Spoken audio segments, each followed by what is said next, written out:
Well, at any moment, body camera video is expected to be released leading up to the moment when a U.S. airman from Atlanta was shot and killed by a Florida sheriff's deputy. New here at Florida in the past hour, deputies in the Panhandle released body camera video that shows exactly what happened in the moments leading up to a deputy shooting and killing an airman at an apartment building. Good day, America and the rest of the world.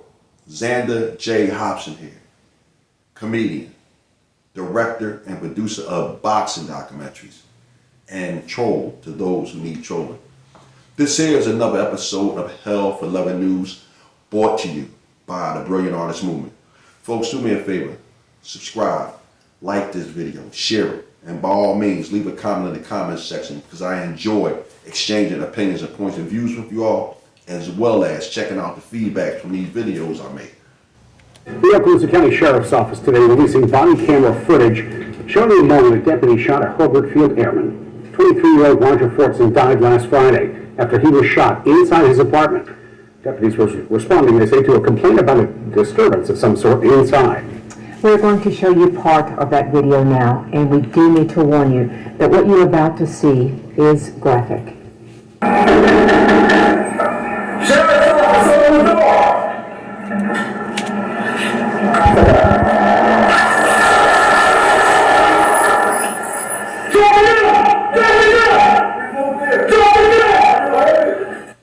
Folks, a black person with a gun in their hand screams, "Kill me."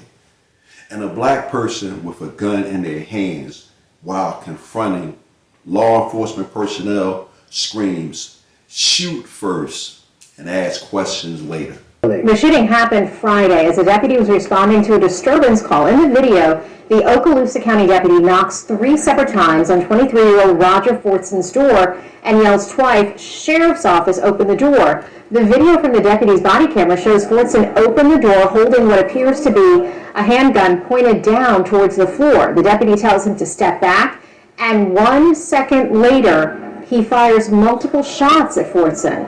The deputy then tells him 3 times to drop the gun, and Fortson says, "It's over there, I don't have it."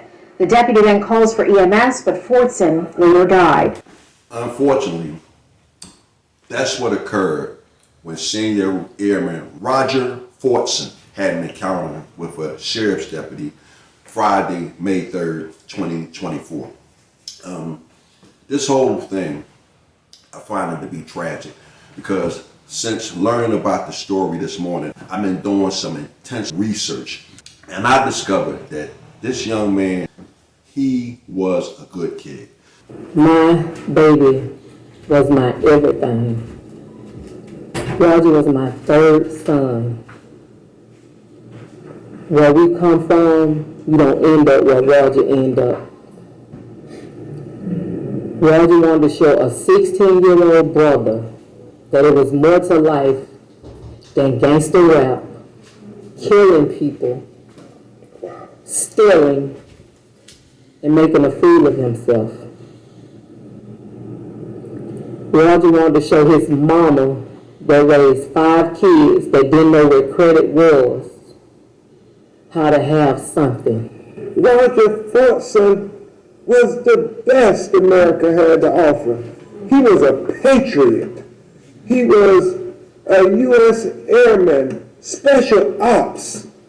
I mean, he was fighting for our way of life. High school graduate, member of the United States Air Force. But it goes one step farther. Senior Airman Roger Fortson was an enlisted aviator on AC-130 gunships. Special Operations Group, the guys with the black and green patches. This young man, he was really something special.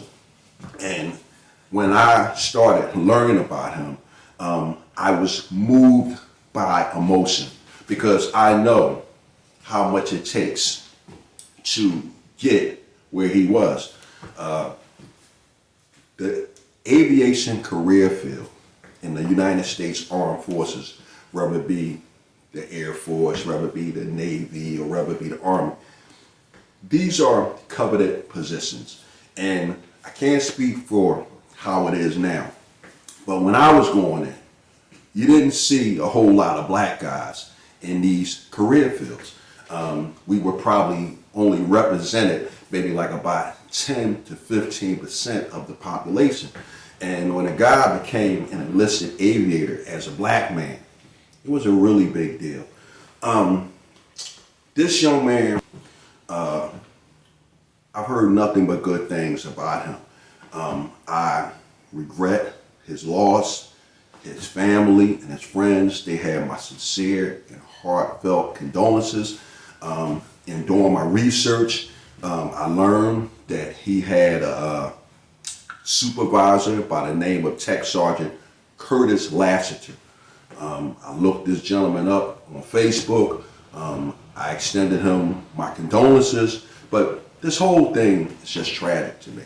And there's nothing that I can say or do to make anyone feel better about what transpired. But what I will do, I will use the loss of Senior Airman Roger Fortson as a teachable moment. And the teachable moment is my young African American brothers and my young African American sisters, hell, my old African American brothers and sisters. You have to be mindful, okay? The world does not treat people with our skin complexion with the same compassion and understanding that they treat Caucasians, Asians, Indians. Sadly, that's just how it is.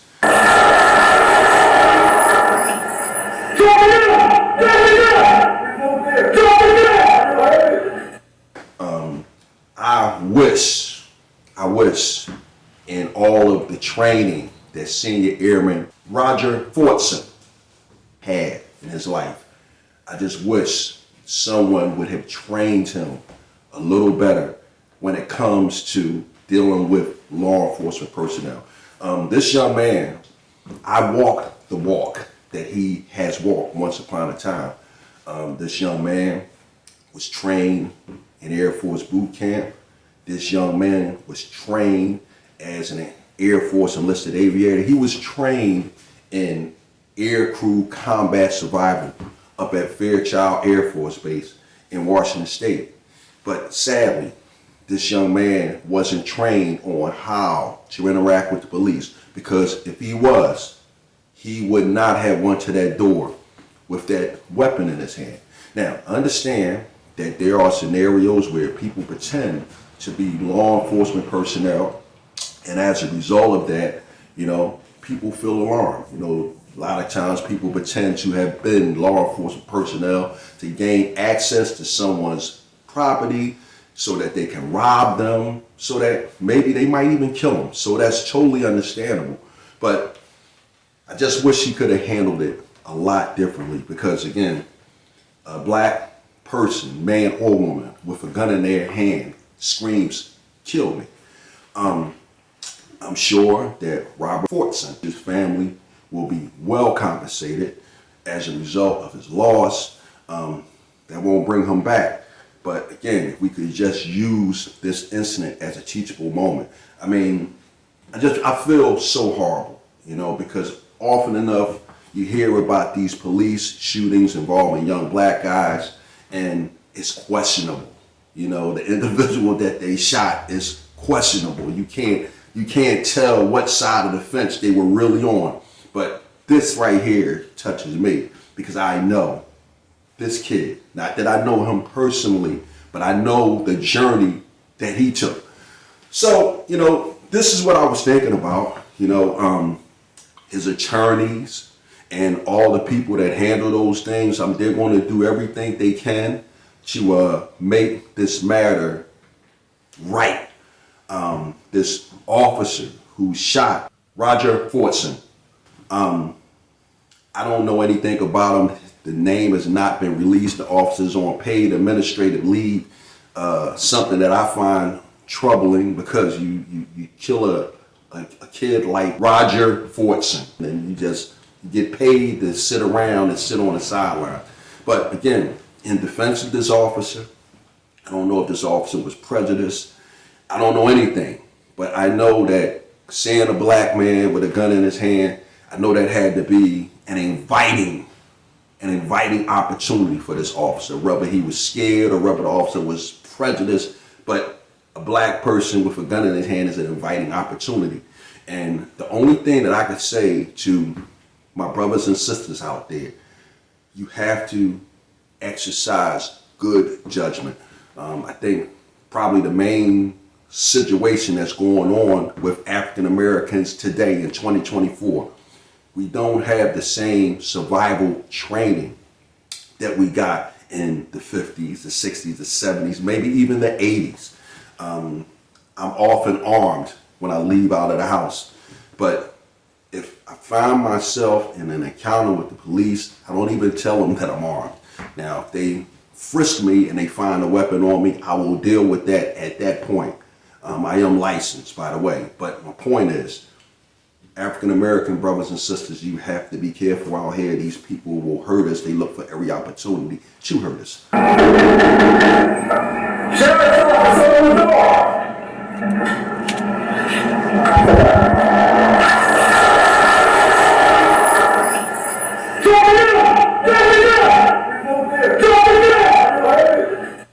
Let me tell you something when it comes to dealing with the police, okay? As a black man or a black woman, you can't make no mistakes, point blank. You make a mistake with the police, it could cost you your freedom or your life. And I don't think you want to gamble with that. When it comes to the police, they can fuck up. It's just like this sheriff deputy they killed, Roger Fortson.